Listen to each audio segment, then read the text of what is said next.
পটল কুমার গানওয়ালা।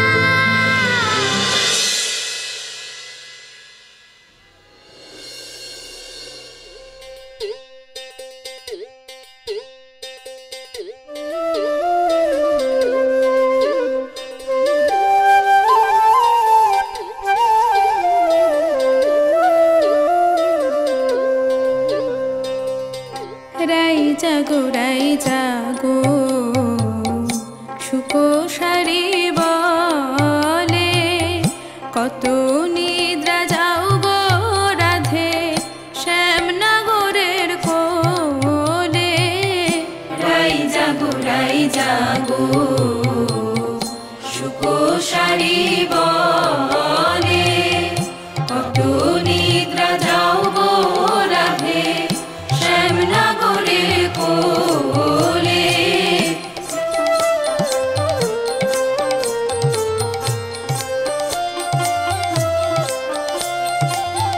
নিদ্রার আবেশে রাধে ঢুলু ঢুলু করে, হেলিয়া ঢলিয়া পড়ে শ্যামনগরের কোলে।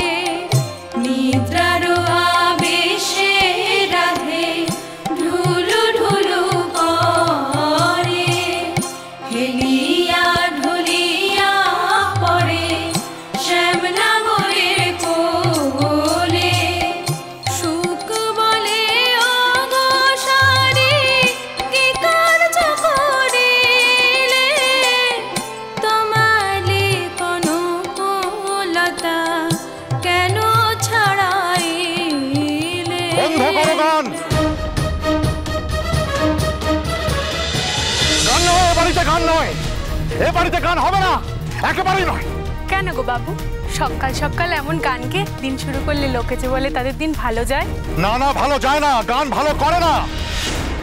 আর তাই কোনো গান শুনেই আমি আমার মেয়ের দিন শুরু হতে দেব না। পটল কোনো গান শুনবে না, কোনো গান ওর কানে আসবে না, কিছুতেই না। না সকালে, না দুপুরে, না বিকেলে, না সন্ধ্যায়, না রাত্রে। তোমরা বেরিয়ে যাও, তোমরা বেরিয়ে যাও এখান থেকে, এক্ষুনি বেরিয়ে যাও। ঠাকুরপো 12 বছর আগে পাহাড়ে হয়ে যাওয়া একটা দুর্ঘটনার পর থেকে তুমি না তো নিজের জীবনে গান ফিরতে দিয়েছো, না ওই পটলের জীবনে। ফিরবে না, আর ফিরবে না গান, এই বাড়িতে কোনোদিন ফিরবে না। ব্যাস, এ বাড়িতে আর কোনোদিনও গান শোনা যাবে না বৌদি, এটা মাথায় ঢুকিয়ে নাও তোমরা সকলে। না আমার গলায়, না পটলের গলায়। সুজন কুমার বাবু, পটল যখন ছোট ছিল তখন আমাদের গ্রামের বাড়িতে এইরকম বস্টমের আসতো গান গাইতে, আর আমার বোন সুভাগা চাইতো পটলে গান থেকে দূরে রাখতে, তাইও ওদের তাড়িয়ে দিতে চাইতো, কিন্তু সুভাগা আটকে রাখতে পারেনি। আজ একদিন বাদে আবার সেই এক ছবি, আবার বস্টমীরা এসছে গান গাইতে আপনার বাড়িতে। আজ আর সুভাগা নয়, আপনি কইছেন যে পটল আর গান গাইবে নে। কিন্তু সুজন কুমার বাবু, আপনার এই কথা আপনি রাখতে পারবেন তো? পারবো, আমি রাখতে পারবো, আমাকে রাখতেই হবে। আমার কাছে অন্য কোনো উপায় নেই, আমাকে রাখতেই হবে এটা। আপনি প্লিজ ওদেরকে চলে যেতে বলুন, আপনি বলুন ওদেরকে চলে যেতে। পটল, পটল! ছোটকু শোন, ছোটকু শোন, বাবা শোন। পটল কোথায় তুই? পটল তোকে ডাকছি আমি, তুই কোথায় আছিস পটল? আপনি কেন এমন করছেন বলুন তো, কেন এমন করছেন? আচ্ছা, গানকে আপনার কি এত ভয়? এত ভয় কেন? এত ভয় এটা আপনি আমাকে জিজ্ঞেস করছেন? গানই তো আমার জীবনে কাল হয়ে এসেছে নন্দদা, এটা আপনি জানেন না? সেদিন ওই গান নিয়ে মেতেছিলাম বলেই তো আমি সুভাগার সাথে মন্দিরে যেতে পারিনি। আমি ওকে একা ছেড়ে দিয়েছিলাম। গান নিয়ে আমিও মেতেছিলাম, পটলও মেতেছিল। আর সেই সুযোগে ওই অদিতি সুভাগাকে শেষ করে দিল নন্দদা।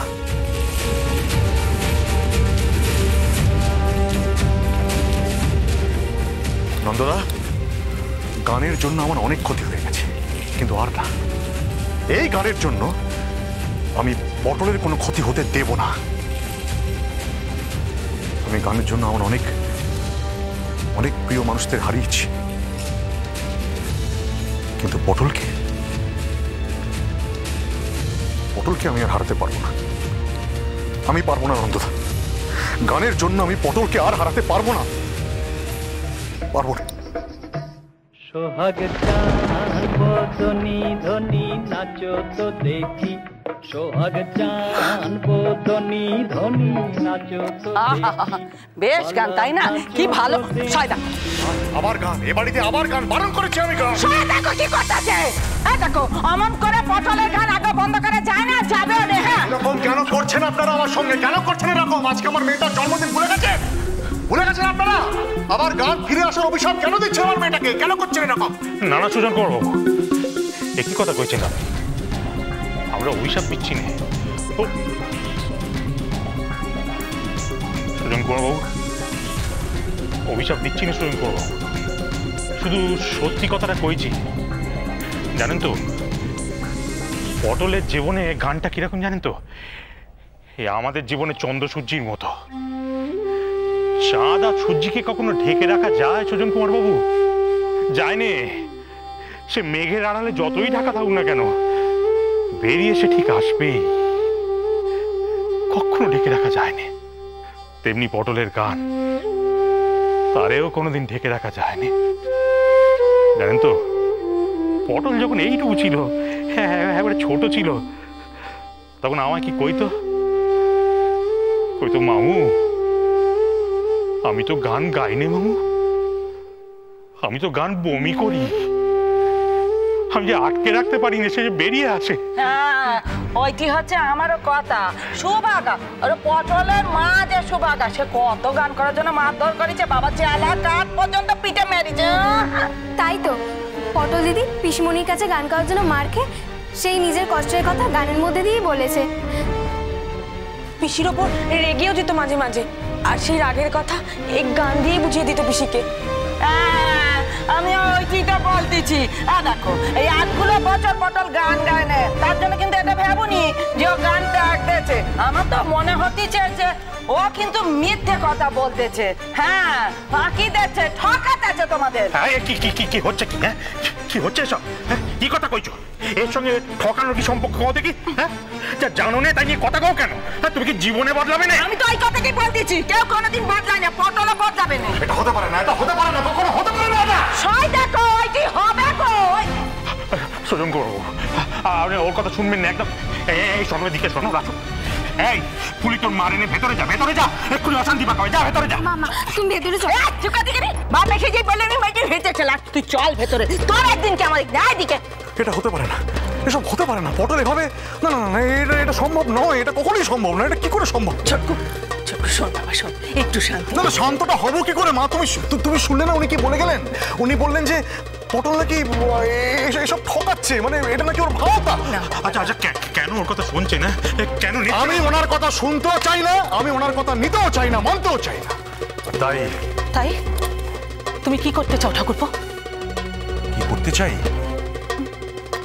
আমি পটলকে সরাসরি জিজ্ঞেস করতে চাই, ওর কাছ থেকে জবাব চাই যে গানটা সত্যি সত্যিও ভুলে যেতে চেয়েছে নাকি মাঝে মাঝে ওর গান গাইতে ইচ্ছে করে। এর উত্তরটা পটলই দেবে। পটল, পটল, পটল কোথায় তুই? শুনুন, পটল কোথায় গেলি তুই?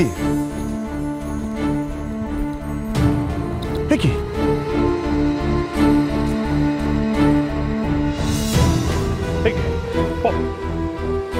পটল কোথায়? হ্যাঁ, সাত সকালে মেয়েটা কোথাও বেরোলো নাকি? না না, আমাকে না বলে এত সকালে এটা তো হতে পারে না। পটল কোথাও যাবে না, আর আমাকে না বলে বাড়ির বাইরে এক পাও রাখে না। তাহলে গেল কোথায় মেয়েটা? দাদা, আপনি আমাকে বলুন না, গেল কোথায় পটল?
বলে বাবার নাম করে একটা গান গাও মা।